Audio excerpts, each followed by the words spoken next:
Bismillahirrahmanirrahim. Assalamualaikum warahmatullahi wabarakatuh. Perkenalkan, nama saya Vivi Arianti. Saya dari Prodi PGSD Universitas Muhammadiyah Buton. Baik, langsung saja saya akan menjelaskan tentang hubungan antar makhluk hidup atau simbiosis, rantai makanan dan jaring-jaring makanan. 1. Simbiosis. Simbiosis merupakan interaksi antar dua organisme makhluk hidup yang saling hidup berdampingan. Simbiosis yang terjadi di alam memiliki beberapa bentuk simbiosis, yaitu simbiosis mutualisme, simbiosis komensalisme, dan simbiosis paratisme.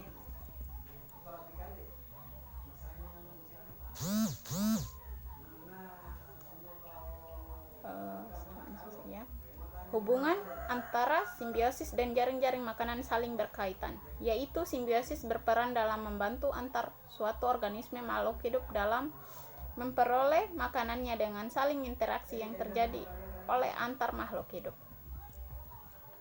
Makhluk hidup akan saling membutuhkan makhluk hidup lain dalam memenuhi kebutuhan makanannya dengan hidup berdampingan.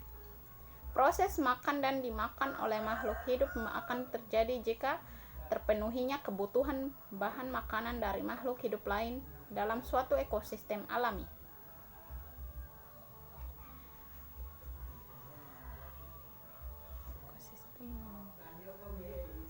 Contoh interaksi: kerbau memakan rumput dan burung bangau memakan kutu pada tubuh kerbau. Hal ini menunjukkan bahwa ada makhluk yang saling hidup berdampingan dalam memenuhi kebutuhan makanannya. Dalam ekosistem tertentu, suatu organisme makhluk hidup tidak hanya akan memakan suatu jenis makanan saja, namun juga beberapa jenis makanan yang diperoleh dari makhluk hidup lain sebagai sumber makanannya. Oleh karena itu, terjadi beberapa rantai makanan yang saling berhubungan yang disebut dengan jaring-jaring makanan. Hubungan interaksi antar dua organisme makhluk hidup yang saling hidup berdampingan disebut dengan simbiosis. Hubungan tersebut dapat terjalin berdasarkan bentuk interaksi, yaitu sebagai berikut. 1. Simbiosis mutualisme. Simbiosis mutualisme terjadi karena adanya interaksi dua organisme makhluk hidup yang saling menguntungkan satu sama lain. Contohnya interaksi antara serangga dan tanaman berbunga, yaitu dengan serangga membantu proses penyerbuhan tanaman berbunga dan kerbau dan burung bangau, di mana burung bangau akan memakan kutu yang menjadi parasit di tubuh kerbau. 2. Simbiosis komensalisme.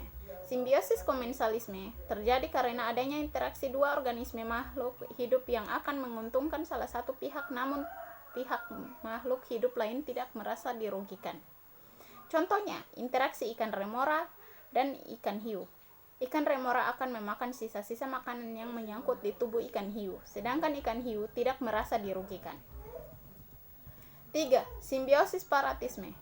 Simbiosis paratisme adalah interaksi antar dua organisme makhluk hidup yang menguntungkan salah satu pihak dan merugikan pihak makhluk hidup lainnya. Contohnya, tanaman anggrek yang menumpang hidup sebagai parasit pada tumbuhan lain akan memperoleh makanan dari tumbuhan yang ditumpanginya, sedangkan tumbuhan lain akan kekurangan nutrisi.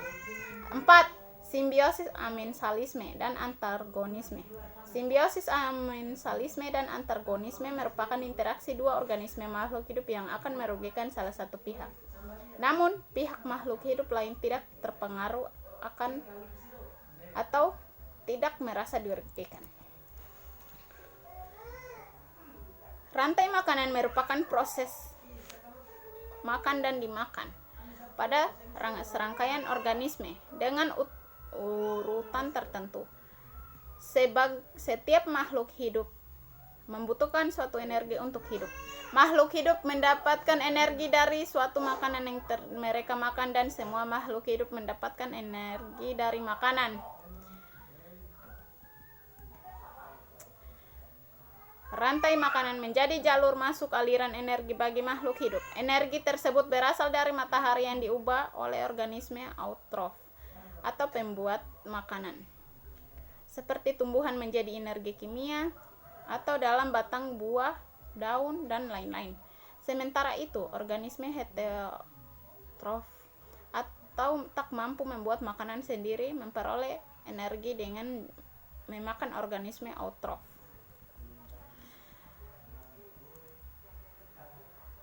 Jenis-jenis rantai makanan. Berdasarkan organisme yang mewakili rantai makanan ternyata dibagi menjadi beberapa tipe. Rantai perumput, rantai detritus, rantai parasit, dan rantai saprofit. Berikut perbedaan masing-masing tipe. A. Rantai makanan perumput. Rantai makanan satu ini paling sering ditemukan dan dikenali. Rantai makanan ini dimulai dari tumbuh-tumbuhan sebagai produsen pada tingkat trofik pertamanya. Contoh dari siklus rantai makanan yang satu ini yakni rumput dimakan oleh belalang, belalang dimakan oleh burung, burung dimakan oleh ular. Rumput sebagai produsen dimakan oleh belalang sebagai konsumen pertama. Belalang dimakan oleh katak sebagai konsumen kedua, katak dimakan oleh ular sebagai konsumen ketiga, dan ular dimakan oleh elang sebagai konsumen keempat. Selanjutnya, jika elang mati, maka bangkainya akan dimakan oleh organisme lain yang diuraikan oleh bakteri pengurai. B. Rantai makanan detritus. Rantai makanan yang satu ini tidak dimulai dari suatu tumbuhan, tetapi dimulai dari detritivore. Detritivore yaitu suatu organisme heterotrof yang mendapatkan energi dengan cara memakan sisa-sisa dari makhluk hidup. Contoh dari siklus rantai makanan detritus yakni serpihan daun atau sampah dimakan oleh cacing tanah, dan selanjutnya dimakan oleh ayam, dan selanjutnya ayam akan dimakan oleh manusia. Detritus adalah fragmen atau hancuran dari organisme atau hewan dan tumbuhan yang mati dengan sisa organisme seperti kotoran hewan, daun, ranting yang gugur yang diuraikan oleh pengurai atau dekomposer. Kemudian yang termaksud organisme pemakan detritus disebut detrivore. Misalnya cacing, rayap, kelewing, dan sebagainya. C. Rantai makanan parasit. Parasit adalah istilah bagi organisme yang hidup dengan cara merugikan organisme lain atau inang. Ciri khas tipe rantai makanan ini adalah terdapat organisme kecil yang memangsa organisme besar. Perhatikan seperti contoh rantai makanan parasit yaitu kerbau atau darah dimakan oleh kutu. Kutu dimakan oleh burung jalak. Selanjutnya burung jalak akan dimakan oleh elang. Rantai makanan saprofit. Ciri-ciri rantai saprofit dimulai dari penguraian jasad mati makhluk hidup oleh organisme saprofit. Contoh organisme saprofit adalah bakteri, jamur, dan lumut kerak. Saprofit adalah istilah bagi organisme yang mampu mengurai sisa-sisa organisme yang telah mati. Organisme saprofit berbeda dengan detrivore. Saprofit mengurai bahan organik sisa jasad mati menjadi bahan organik atau mineral yang diserap lagi oleh tumbuhan. Seperti contoh rantai makanan saprofit yaitu kayu lapuk dimakan oleh jamur. Selanjutnya jamur dimakan oleh ayam, dan selanjutnya ayam dimakan oleh rubah.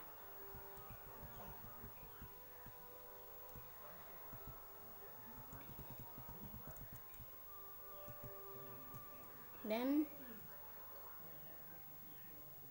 dalam suatu ekosistem umumnya tidak hanya terdiri dari satu rantai makanan, akan tetapi banyak rantai makanan. Tumbuhan hijau tidak hanya dimakan oleh satu organisme saja, tetapi dapat dimakan oleh berbagai konsumen primer. Misalnya bunga sepatu, daunnya dimakan ulat. Ulat juga makan daun sawi. Daun sawi juga dimakan belalang. Belalang dimakan katak dan burung pipit. Burung pipit juga makan ulat. Burung pipit dimakan burung elang. Daun sawi juga dimakan oleh tikus. Tikus dimakan oleh burung elang. Akibatnya, dalam suatu ekosistem tidak hanya terdapat satu rantai makanan saja, tetapi banyak bentuk rantai makanan. Rantai makanan yang saling berhubungan antar satu dengan yang lainnya disebut jaring-jaring makanan. Sekian dan terima kasih. Itulah hasil dari penjelasan saya. Hasil penjelasan saya mengenai hubungan antar makhluk hidup. Assalamualaikum warahmatullahi wabarakatuh.